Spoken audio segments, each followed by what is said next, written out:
What's up guys, I'm randomfrankp, and in light of Google's Project Aura and the newly announced Moto Z, we're going to revisit the LG G5.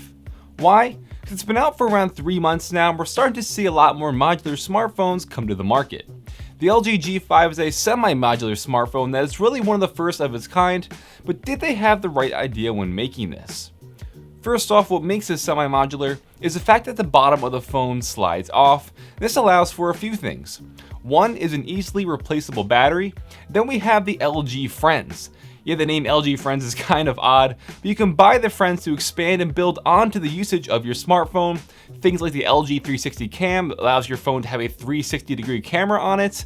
They also have the LG Cam Plus, which is really just like a better camera module. The idea is interesting, but I'm not too sure it was executed to the best of their ability here. But before we get more into this, let's take a general look around the phone.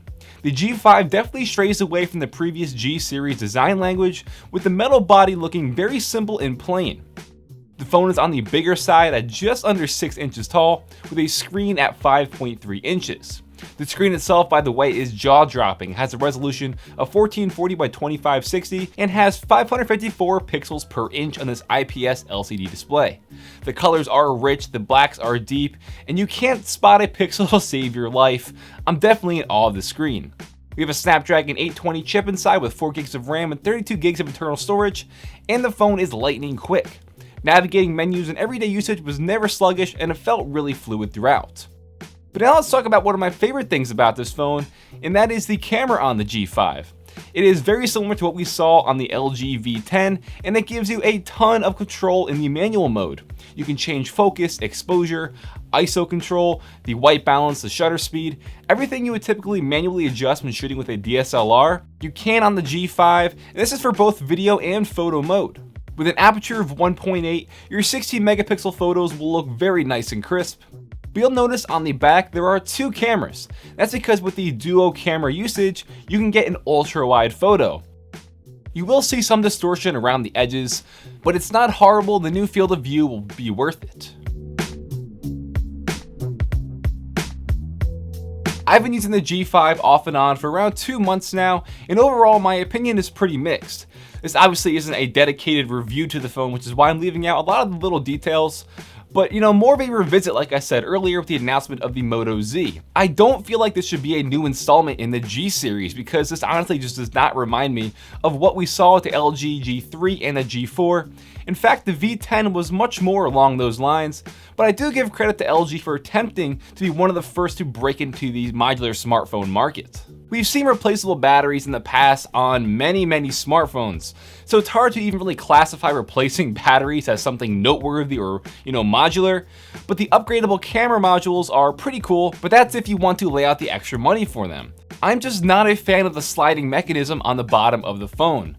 On the bottom left side, you press this little button and it will release the bottom, but if that button ever gets jammed or broken or something on the inside gets accidentally damaged, then you have a bigger problem on your hands.